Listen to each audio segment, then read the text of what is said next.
I feel like I've been asking for something like the Samsung Smart Monitor M5 and M7 for some time now. It's a good example of the idea that stuff can be two things. Stuff can do two things, right? Hey, I say that. That's my saying. Your Honor, she stole my saying. People don't own saying. And I love that. But while I do think that it's a good idea, there are a couple of issues with its current iteration.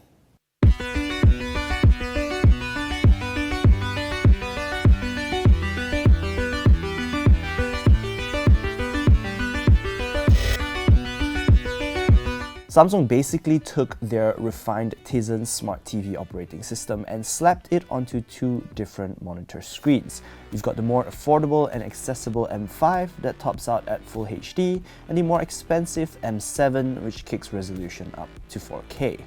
And I think they've done a pretty good job. You know, if the idea was to combine the best parts of a smart TV with the best parts of a monitor, then I think Samsung has done it for the most part. But to understand what I mean exactly by that, let's first start with the part that makes it a smart TV.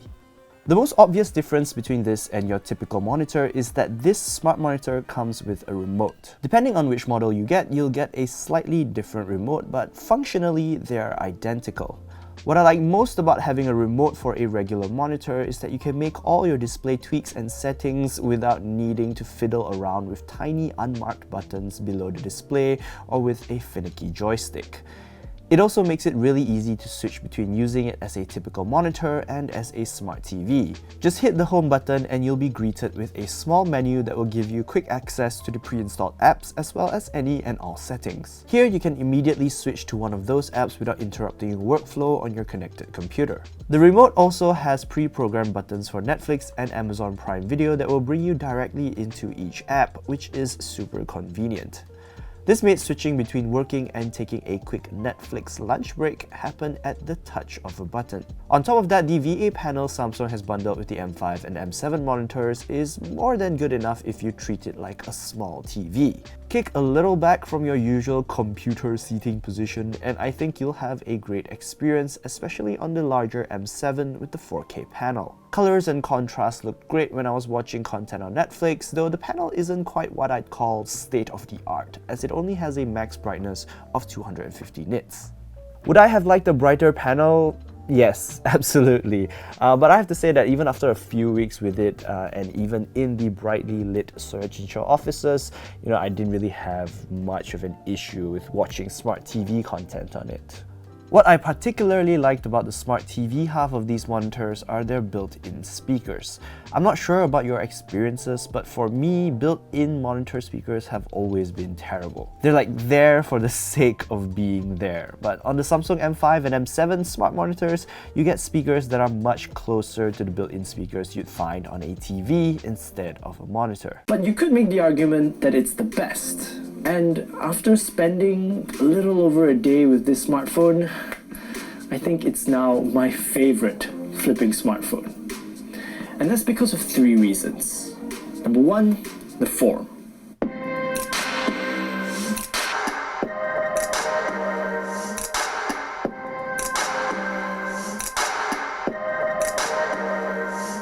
You see, I have an obsession with small form factor smartphones because I'm just so tired of phones getting bigger and bigger until to the point where they don't even fit properly in my pockets. Like, that's ridiculous. To an audiophile, this probably won't be very impressive, but I think that the built-in speakers on these monitors are more than enough to replace a pair of cheap sub 100 ringgit computer speakers. They've got a pretty full sound with plenty of volume, and I think they sound way better than most laptop speakers out there. And if you do have a proper audio setup you'd rather use, switching between audio outputs with the remote is also super easy. You can even set different audio output settings for when you are using it as a smart TV and when you're using it as a computer monitor so that you won't be in for any unwanted surprises when switching between the two. You can even pair Bluetooth headphones or speakers to the monitor if you want to keep your desk clean, so the audio options here are honestly quite plentiful. The only people who wouldn't be happy are those that want an RCA connection because neither the M5 nor the M7 have those. I think that as a smart TV, I didn't really have a huge issue with the Samsung smart monitors, especially the larger M7. My issue comes with the half that makes it a monitor.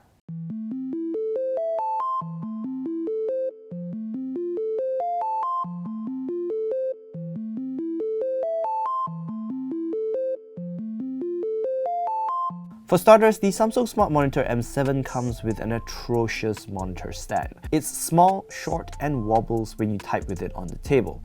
On top of that, there's barely any adjustability. The only thing that it can do is tilt. Samsung, this is a monitor whose price tag starts in the 4 digits. Couldn't you give me at least some basic adjustment? There is a silver lining. Both the M5 and M7 will support stands with 100mm VESA mounts, so you can pick up a better third-party stand. Next, there's the display.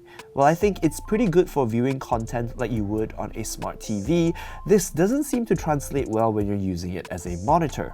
When I was viewing it from the typical viewing distance of a smart TV, the image quality looks fine. But when I get closer, using it as a monitor, the poor viewing angles become much more apparent. Colors start to warp in the corners of the display, and you also lose brightness when you turn your head to look at it at any angle but straight on.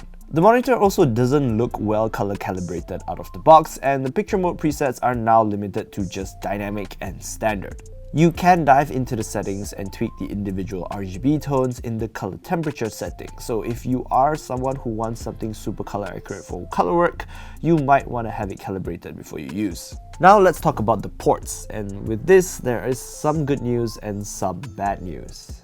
On the Smart Monitor M7, you're getting 3 USB-A ports and 1 USB-C port. The USB-C port can be used for display and charging. That means that with the right cable, you can hook up your computer to the monitor and use it as a hub as well. The M5 doesn't come with USB-C and only has 2 USB-A ports, and there are also 2 HDMI ports, one with ARC for, soundbars and stuff. However, you won't find any display ports or Ethernet. The monitor also doesn't support fast refresh rates, it just tops out at 60Hz, and there's no mention of G-Sync or FreeSync support either. That being said, if there is one aspect in which these monitors edge out other monitors, that would be in the wireless connectivity department. As I mentioned earlier, you can connect Bluetooth speakers to the smart monitors for audio, but you can also connect Bluetooth peripherals and use it to interface with the monitor too. You can even wirelessly cast stuff via Miracast or Apple AirPlay, which is always handy. There's even the PC on-screen function that lets you work on a computer remotely directly from the monitor itself. Samsung's smart monitors also benefit Samsung users with its support for wireless DeX, but in our experience, the connectivity process was a little more finicky than it should have been. We had to disconnect the monitor from our Wi-Fi connection before it would connect to DeX, but for non-Samsung users, this shouldn't affect you.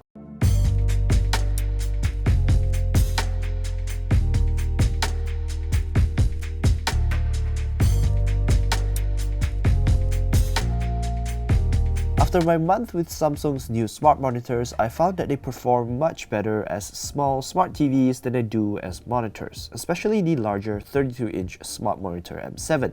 Or maybe they're just not as good at being monitors for creatives like me who need good color accuracy and prioritize image quality as well as good viewing angles. I don't think they'd be good enough for PC gamers either, with the lack of DP and fast refresh rate options. But I don't think that it would be fair to call it a bad product. I can see what Samsung was going for, and it is the kind of hybrid product that I've been asking for, not even that long ago. And I also can understand, that it's probably really challenging to make a good hybrid product, especially one that needs to be sold at a reasonable price point. Searching online, what I found is that comparable monitors, both in size and features, weren't a whole lot cheaper than Samsung's smart monitors. The 27-inch Smart Monitor M5 we have is priced at 1,288 ringgit, while the 32-inch Smart Monitor M7 is priced at 1,999 ringgit. From my research, this makes them about 200 to 300 ringgit more expensive than a standard monitor. So if you wanted to build a similar setup with a regular monitor and something like a Mi Box or a Mi TV stick, the price should work out to be about the same. But you don't get the slim, well-built, all-in-one chassis that you get with Samsung's smart monitors. That said, is this product a necessity? No, definitely not. After all, you can access all of the streaming services and everything that you can do on it as a smart monitor from your computer browser. So, functionally, these smart monitors don't really add that much. What it does bring is convenience and refinement thanks to the included remote and Tizen OS. It felt great to just grab the remote, kick back on the couch after work and watch some content. Though if you were going to pick one up, I'd recommend one of the Full HD Smart Monitor M5 models instead. I think the lower price point and practically identical functionality makes it a far more prudent choice. Yes, the 4K resolution is nice to have, but I don't think that resolution alone is enough to make up the price difference, especially when the rest of the panel is pretty much identical. Alright, that's it. Thank you so much for watching. I hope you enjoyed this video. If you did, be sure to give it a thumbs up. Don't forget to subscribe to our YouTube channel and click on that notification bell icon so that you don't miss any of our future uploads. We are also on Facebook, so you can like us there, but our home on the internet will always be at searchandshell.com. I'm Rory, and if you want to see more content like this, let me know in the comments below. Okay? Bye!